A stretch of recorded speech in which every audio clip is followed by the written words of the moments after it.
Let's see if we can keep up with him. Oh, I got him! Why was that so much fun? Right there. Yeah. Run it back. 2023 Yamaha R7. Today's gonna be a fun one. Thank you to that guy right there, Demetrius. He's gonna get to ride the Ninja today. We're gonna get some thoughts on that a little bit later, but let's go ahead and get cracking on this thing. 2023 Yamaha R7. Finally on one. Been riding a lot of the small displacement bikes, smaller displacement bikes, beginner bikes. Finally got the, I guess the crown king of beginner. Is it everything it is hyped up to be? Do you want this over a 600? Start off by saying thank you, Demetrius, for letting me ride your bike. He's gonna ride a 600 for the first time. Very first thing I noticed getting on this bike, there he goes, is for some reason compared to the ZX6 that I just got off of, for some reason, I feel that my legs are a little bit more scrunched up than I expected them to be. All right, so first 30 seconds. My legs are a little bit closer to my body than expected. It's a sporty position, but just slightly more than expected. It's not uncomfortable in any way, shape, or form. For some reason, I just expected my legs to be a little bit further away from me, my feet and the pegs to be a little bit further away from me, and they're not. The bike is slightly leaned over, very, very small amount, maybe 15 degrees, 20 degrees forward, with my arms pretty much straight out in front of me. It's a little bit less aggressive on the arms than the ZX6, but it's still very sporty. It's actually more sporty than the Ninja 400. It's a little bit more sporty than the Ducati that I rode last week. So slightly more leaned over, but it is still a relatively comfortable position. The bike is a little bit thicker than beginner bike, and the reason I say that is the bar thickness, the triple tree thickness, the girth of the bike is a little bit bigger than a beginner 400, but it is still smaller than a full-on 6. I would still consider this to be a beginner sized bike. Power is for sure not overwhelming at all. It's not a 600. It's not going to be, it's not supposed to be, it's twin. It's literally like a little bit better than the MT in terms of actual speed and power, but the vibrations are about the same. Like I mentioned before on the Ducati video, all twins have a vibration at the lower end, and the higher you rev them, the more they smooth out. That's the case for this. 3,000, 4,000, you get a little bit of buzz in the bike, and then as you go 5, 6, 7, it starts to smooth off a little bit. It's very light though, kind of switching directions here, going back and forth. Seems fairly easy. Brakes are solid. Yeah, the brakes are firm. The front brakes feel real good, man. I had way more actual pressure to give them, and it was like, it was solid. I felt like I was using maybe 30% of the travel, and I was getting a very good amount of the brakes. Yeah, and that's me doing that on purpose. Yeah, you get a little bit of vibration, a little bit in the seat. I feel it a lot more in my butt than I do the pegs and my hands, but you do feel it. You feel the pulse of the engine. You feel that little twin vibration. Rear brakes. I like the pedal feel, but they don't engage too strong. You feel it, but it kind of feels like it's like gliding through the rear brakes. The rear brakes are not very strong on this, but as I mentioned, the front brakes, radial Brembo, it is a firm brake. It's good. The front brake stops the bike very, very well. I would actually compare this to the 600 brakes to an extent, how they feel just normal driving in traffic. The clutch pull is very light. It is short and direct. It's a quick engagement. It's not a very long travel, which is nice. It's just a very short little pop pop and you're good. The ZX6, it feels like you got to pull it a mile to get it in. This one is actually a very short lever pull. Just like the MT, the motor's very revvy. The revs drop off fairly quickly. So those were my initial thoughts when I first got on the R7. But let's get a little bit more in depth and talk a little bit about the engine that's behind this fairing. Yeah, so taking off here, slow speeds. And the bike is smooth. It's pretty torquey. It doesn't take a lot of throttle input to get the bike moving. So it's a pretty sensitive actual throttle. I mean, I'm telling you, I got like maybe 5 to 10% throttle, and you know, you take off perfectly fine in like normal traffic.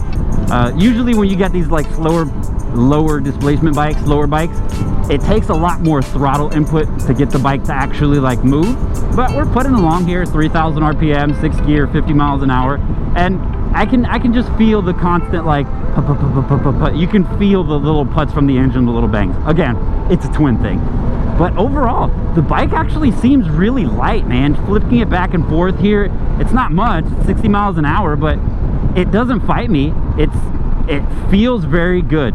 It's not much lighter than the 600, than the ZX6. I don't even know how to put it. It's like there's a very good similarity. The only thing that I would say about the ZX6 is the input to get the bike to turn back in the other direction is a little bit more difficult on the ZX6. So from here to right here is a little bit more difficult, whereas this bike is like pretty snappy back and forth. I know the MT engine sounds really good. I can't say it does on this bike because it's a stock exhaust, so I literally can't hear anything. I feel the bike and it's giving me a lot of feedback through the bike itself of what the engine's doing, but audibly with the stock exhaust you just can't hear it. Not that it doesn't sound good, it's just you don't hear it. It's a factory exhaust, right? Nobody likes those, right? I love the color, I love the feel of the bike. For some reason I feel like the seat is like overly slanted, like the seat is like slightly too far leaned forward to where I'm like sliding forward on the seat, not because of braking but just because of the angle of the seat. Honestly, this bike takes turns very smoothly. It almost feels like it knows the turn is coming and it just starts kind of doing it for you, to be very honest. Smooth engagement on the downshift. I'll tell you, neutral is easy to find. It's very easy to find on this bike. It's like its own gear. If you want to get into sport bikes and you want to get a beginner bike, this is it, man. I would skip the Ninja 400. I would skip the R3. I would go ahead and get this R7. The power is so controllable that all you have to do is be weary of the fact that you don't know what you're doing. So if you get an R3, like you can't really ride the same way because there's certain things like when you're going on traffic and you start getting higher speeds on the highway, maybe a little faster than you're supposed to on the highway, that bike just can't keep up. Whereas this bike can. The owner took it to about 130, maybe 140, and that's a good enough speed. Obviously it's fast. If you're new, I definitely don't recommend you doing that, but this bike can give you a little bit more than a beginner bike can. On a beginner bike, you'll run through the bike and get very comfortable with everything that it has to offer very quickly. This bike will keep you entertained for a little bit longer. It actually has a decent amount of speed that's respectable. It's not a 600. It's not as fast. It's not going to be, but you can actually keep this for a while and use it throughout the course of your actual riding. You can actually learn to pick up and handle a lot more speed on this bike and not get super bored of it right away.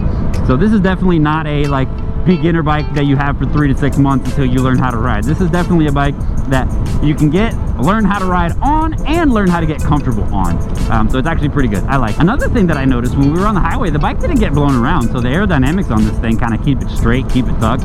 I didn't feel any turbulence or anything, and we were up to about 90. Weird quirk, the bolt that holds the triples together doesn't have a hole in the center of it, so you can't put a phone mount right here. Why is that important? I have no idea, but I noticed it. So overall, fairly good thoughts.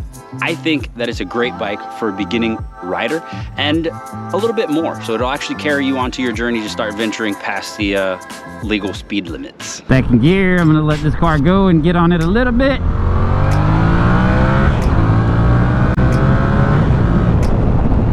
That's not bad acceleration, man. I'll be honest with you. You actually feel it. You don't get pushed back in the seat, but you can feel the bike accelerating. This is the level where you start to feel it in your body just a little bit if you're not used to it. I mean, obviously, if you get off 1,000 and you get on this, you're definitely not going to feel it. But you can actually start to feel the bike accelerating, feel a little bit of power. It's not enough to move you in the seat, but it's enough to kind of push you back into it. It definitely feels like it has a little bit shorter gears than the MT-07. It feels like it picks up a little bit quicker. It feels like this is slightly faster than the MT, but not by much. I don't know if it's the aerodynamics or if they are actually geared differently, but right there, 4,000, it was 4,000 RPM, fourth gear, just under 50, and you feel, when you give it throttle, you feel the weight shift back and the front kind of lighten up a little bit. I mean, it's not coming up. It's not going to come up on you unless you try to make it, but it really is that beginning level of power to where you start to feel it. Like this bike will give you what a 600 would give you at about 10,000 RPMs. That's when it starts to give you the goods right there.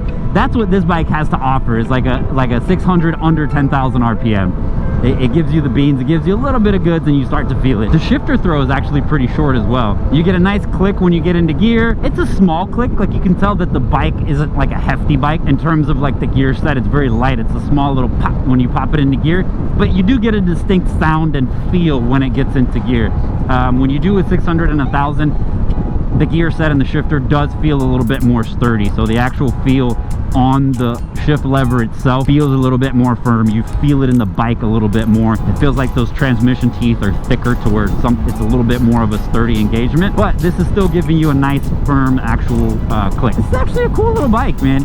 Like, once you get past the 700 level and you're on a 600, I don't think you would go back.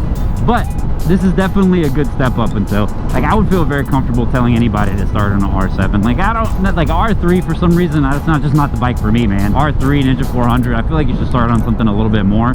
But I feel like this is a good level to get somebody to get very comfortable. Once you get to the 600, this becomes kind of pointless. Once you're used to a 600 power band, this 700 just isn't gonna do it for you. It will as a fun little track bike for taking corners. As a enjoyment of the speed, you're not gonna get it. But until you start doing that, absolutely. All right, let's see if we can slow down here and...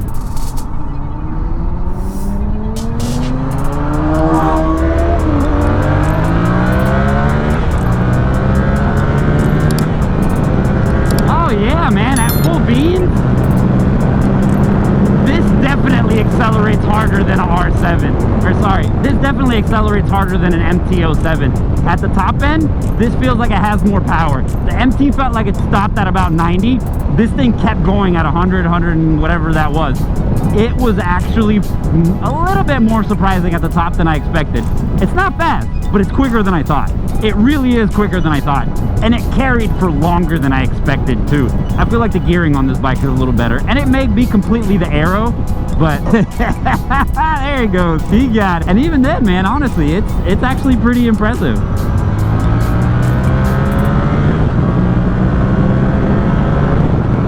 I gotta slow down here because car, whee! Yeah, it carries, man. That power is more than I expected when compared to the MT-07. It's a little bit more. It makes it more sporty. I 100% agree with this. I think the MT-07 is perfect for hooning around. I see why this is like more sporty.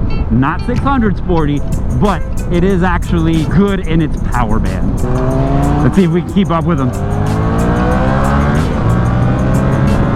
Oh, I got him! Just kidding. God dang it. Oh, shit. That's funny. He wasn't going all the way, and then he was.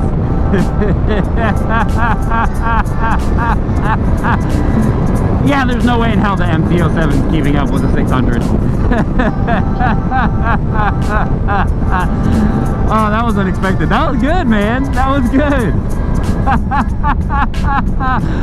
Why was that so much fun? And I was lost and I was going slow.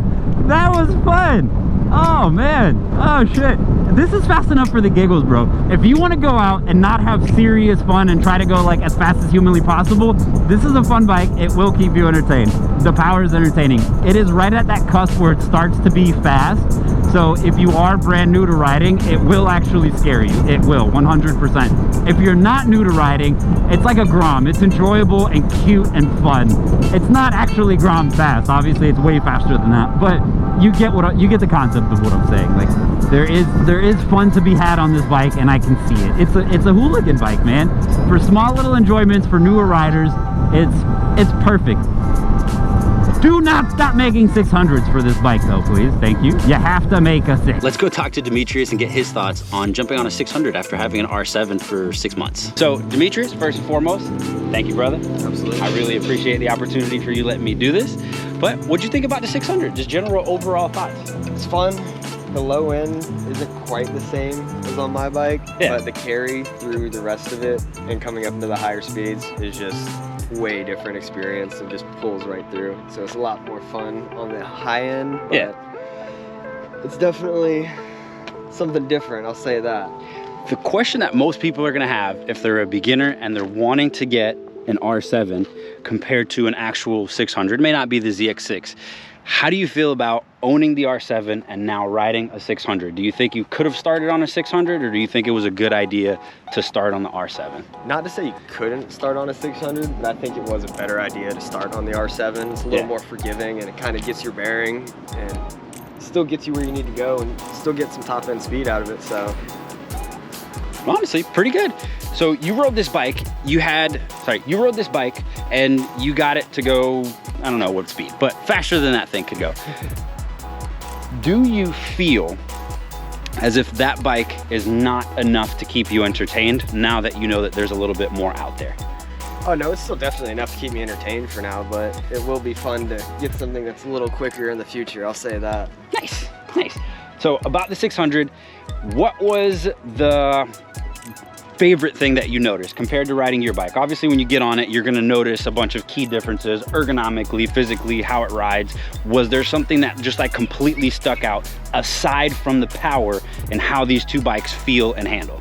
Aside from the power, I mean, really the thing that stuck out to me most is probably the rider position. Is definitely a little more aggressive than it is Okay. the R7. I'm a little more upright. Yeah. But it's still not bad though. Not a super noticeable difference, but you will tell some. Is there anything that you prefer on your R7 versus on this 600? The sleekness of my bike. Okay. My bike's a little skinnier than the ZX is, so there's that. I kind of like that on mine, but other than that, you get used to it pretty quick, and it's not a big deal though. Do you feel like the sleekness makes you feel like you can control this bike a little bit more than this one? Like you're more actually hugged to the bike itself? A little bit, in my opinion, yeah, because I feel like I can, not that I couldn't get over on that a little more, but I just feel like I have a little more control just because all my bike's kind of just right there. Just Yeah. kind of running back and forth a little harder, in my opinion, but. Did you feel like this one doesn't handle the same as this one? Like, do you feel like this one's a little bit better handling, or did they feel similar to you? It's definitely a difference. I think my bike, I don't know, it's all personal opinion. I've been on my bike a little longer, so Yeah. I just feel like it handles a little better, but I haven't been able to see the full capabilities of the 600 yet, so I'll say that. Okay, understood. Well, hey man, appreciate it. Thank you for that. If any of you guys are interested in getting an R7 or a 600, there's some thoughts for you. Hopefully that'll help you out and help you make your decision. Thank you guys for watching. If you want to see more reviews like this, check out this one.